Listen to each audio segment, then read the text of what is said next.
말씀. 아멘. 우리 같이 한번 암송해 볼까요? 시작. 큰 산아 내가 무엇이냐, 내가 수룹바벨 앞에서 평지가 되리라.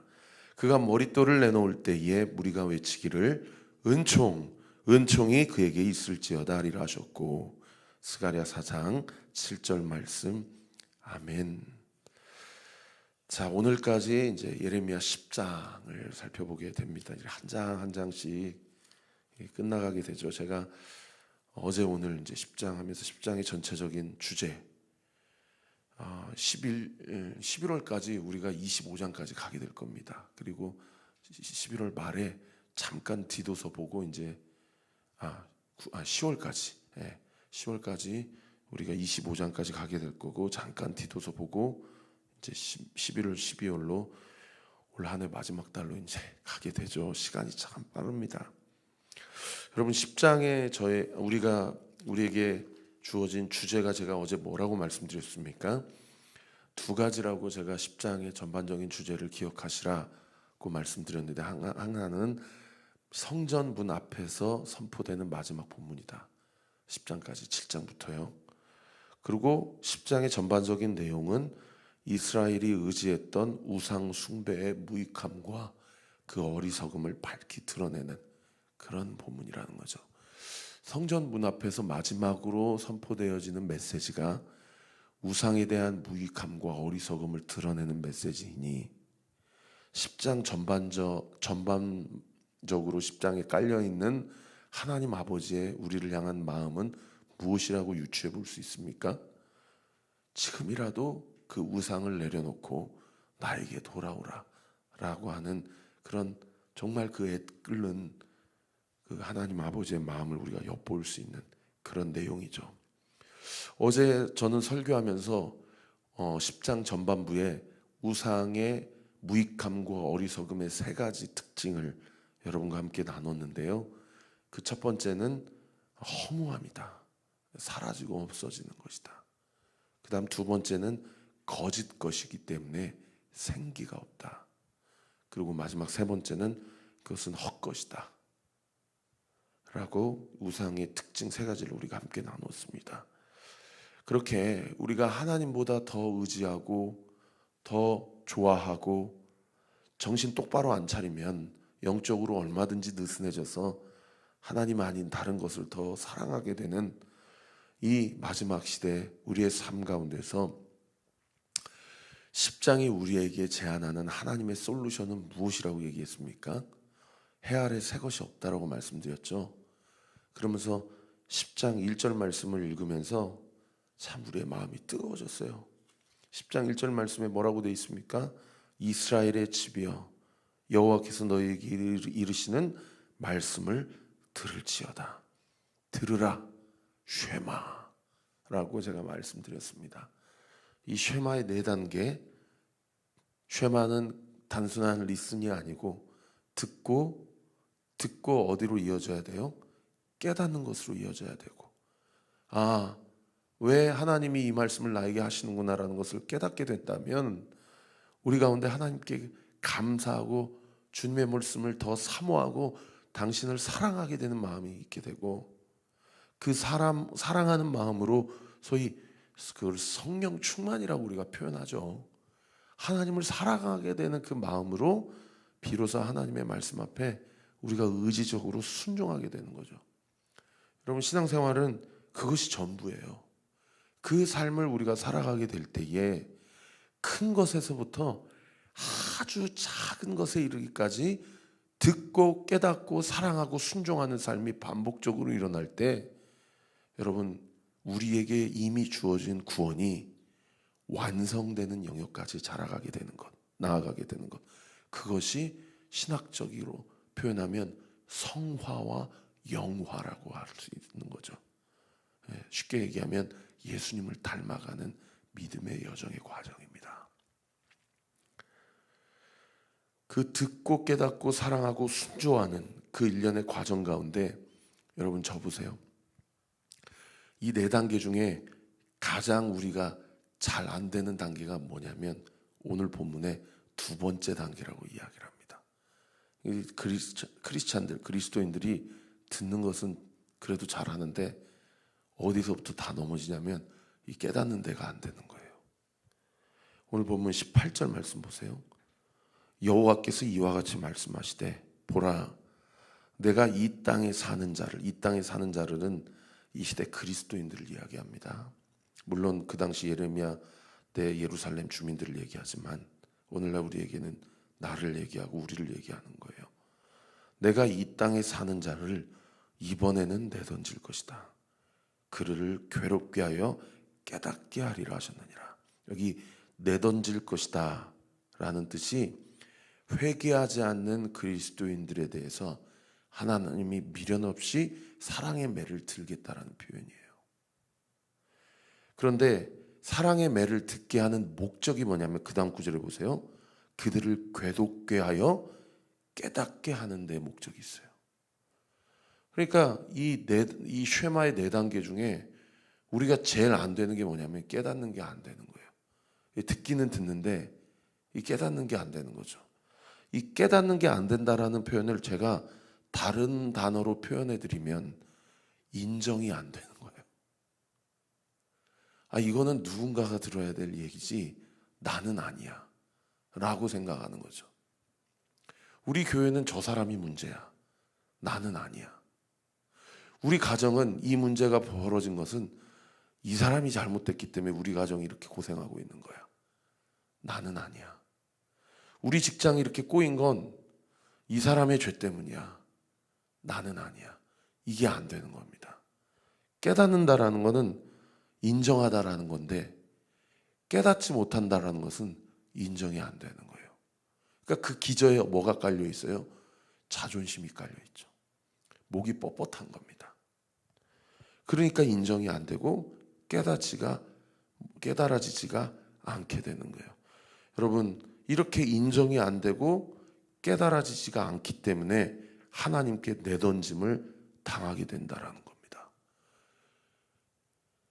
이렇게 하나님 앞에 내던짐을 당하게 될 때에 소위 징계당하는 자의 고백을 오늘 보면 19절이 이렇게 고백하고 있어요. 우리 19절 말씀 같이 한번 읽어볼까요? 시작. 슬프다 내 상처여 내가 중상을 당하였도다. 그러나 내가 말하노라 이는 참으로 고난이라 내가 참아야 하리로다. 이게 예레미야가 고백한 건데 예레미야는 사실은 당시 어떻게 보면 하나님의 마음을 채우라는 유일한 한 사람이었는데 자기가 잘못한 게 없음에도 불구하고 깨달아야 될 예루살렘 주민들과 이스라엘 백성은 깨닫지 못하는데 깨닫고 있는 예레미야는 뭐라고 고백해요? 내가 하나님 앞에 큰 상처를 받았다. 하나님의 사랑의 매를 맞았다. 그래서 중상을 당하였다. 그러나 뭐란다고 이야기합니까? 이는 참으로 고난이니 내가 참아야 한다 라고 고백하고 있다라는 거예요. 깨달아야 되는 사람들은 깨닫지 않는데 깨닫지 않아도 돼야 되는 사람들은 깨달아서 뭐라고 고백해요? 이거는 하나님이 나에게 주신 내 잘못에 대한 고난이니 내가 참고 견뎌야 된다라는 얘기예요. 여러분, 이 영적 원리를 우리에게 적용해 보면 왜 내 죄가 아니어도 이 죄가 내 죄임을 고백하고 하나님 앞에 하나님의 사랑의 매를 맞아야 되는지가 인정이 되게 되죠. 그렇지 않으면 하나님은 공의의 하나님이 아니신 거죠. 하나님은 불공평하신 하나님. 하나님은 엉뚱한 자를 치시는 하나님. 이렇게 되는 거예요. 예레미야가 당시 이스라엘 백성의 죄를 내 죄로 여기니까 이런 고백을 할 수 있는 거죠. 여러분, 그렇게 고백을 한다고 친다면 내 죄 때문에 벌어진 인생은 결과는 우리는 뭐라고 고백해야 됩니까? 우리는 그 누구도 하나님 앞에 고개를 뻣뻣이 들 수가 없는 겁니다. 여러분, 두 번째 단계, 깨닫고 인정하는 단계가 우리의 삶 가운데 온전히 정말 가슴 깊이 깨달아지고 인정이 되고 하나님 앞에 울며 부르짖으며 하나님 살려달라고 주님 앞에 고백하고 기도하는 저와 우리 모든 온리교회 성도들 되시기를 예수님의 이름으로 정말 목회자로서가 아니라 하나님의 마음을 담고 주님 여러분들께 부탁드리고 축복하고 축복합니다. 징계당하는 자의 고백, 이 19절, 이 말씀, 이 고백을 하나님 앞에 인정하고 고백하게 되니 여러분, 징계당한 자의 결과가 오늘 보면 20절부터 22절까지 기록하고 되어져 있어요.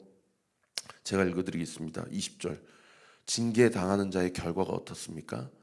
내 장막이 무너지고, 장막 동그라미, 나의 모든 줄이 끊어졌으며, 줄 동그라미, 내 자녀가 나를 떠나가고 있지 아니하니, 내 장막 동그라미, 장막을 세울 자와 내 휘장을, 휘장 동그라미, 휘장을 칠 자가 다시 없도다. 하나님이 내 던져버리시고 사랑의 매를 지시니까 그야말로 다 무너지고 다 끊어지고 다 세워졌던 것들이 와르르 다 무너져 버린 거예요.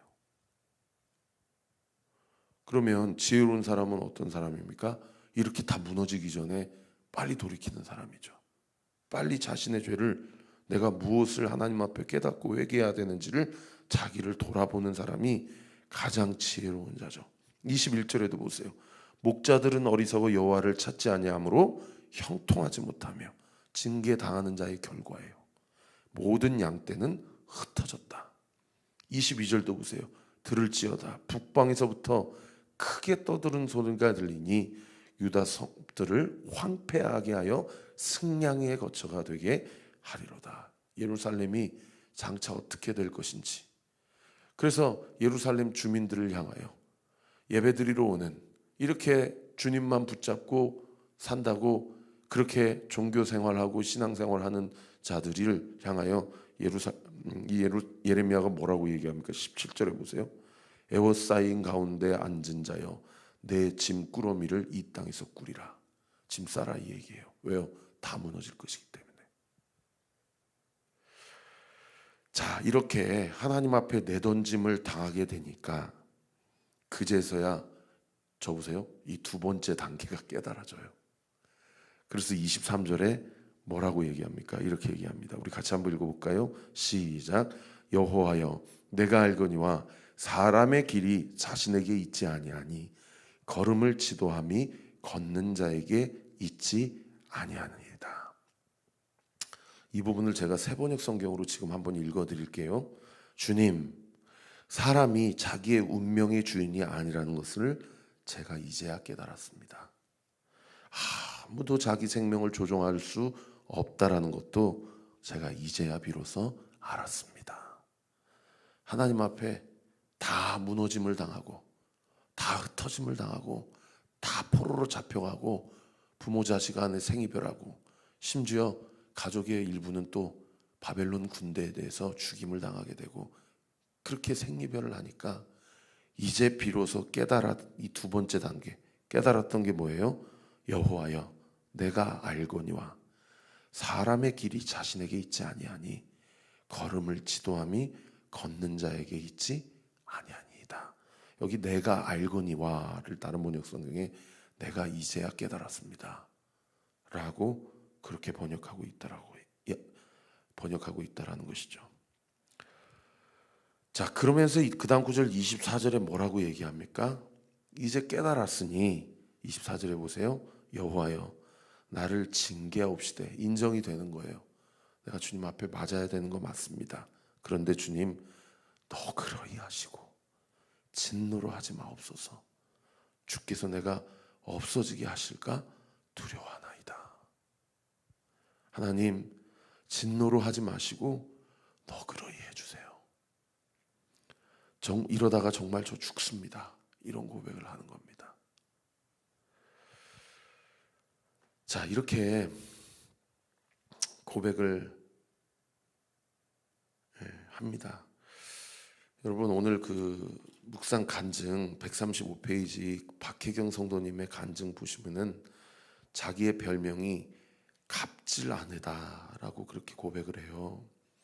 그래서 소그룹 지체들이 그렇게 붙여준 별명이라고 그러는데, 왜 그런 거 아니?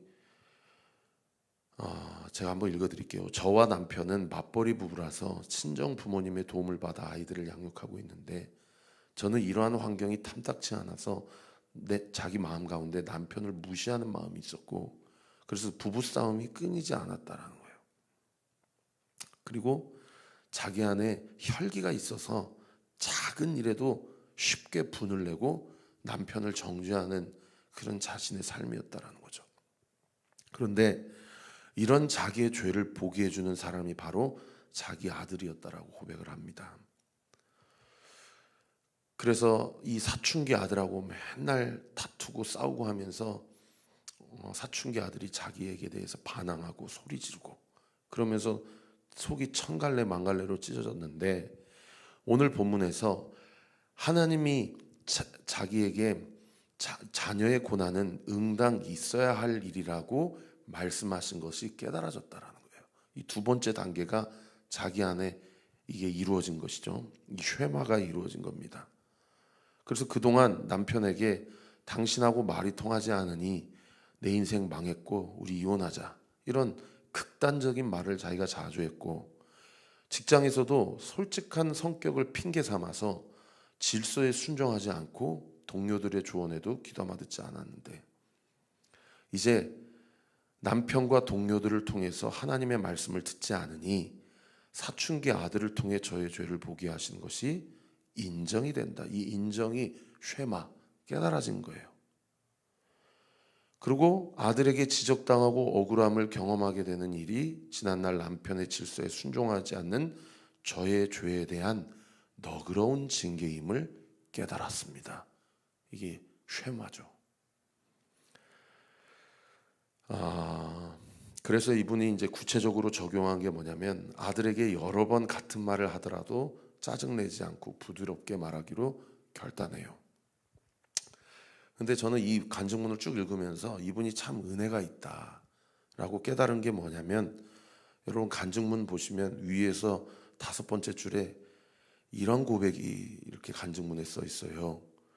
그래도 교회 소그룹 모임에 꾸준히 참석하여서 지체들의 권면대로 남편의 질서에 순종하는 적용을 하니 부부 관계가 많이 회복되었다.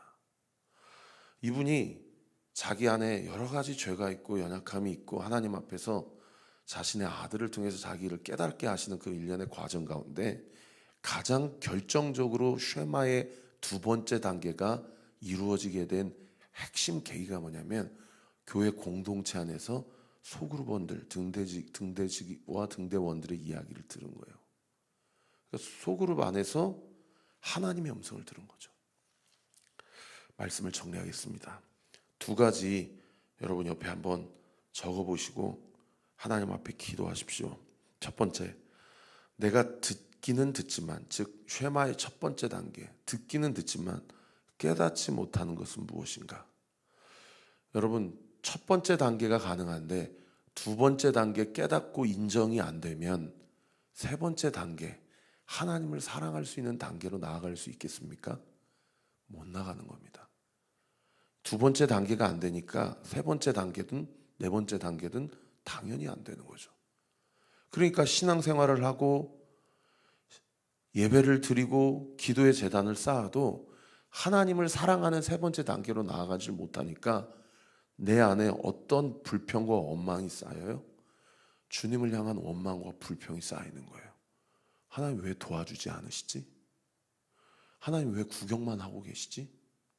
하나님 왜 나와 어떤 이야기도 응답도 말씀도 하지 않으시지? 라고 하나님에 대한 오해만 쌓이는 겁니다. 여러분, 두 번째 단계에 내가 깨닫고 인정해야 될 죄가 무엇인지를 한번 생각해 보세요. 그리고 제가 다시 한번 말씀드립니다.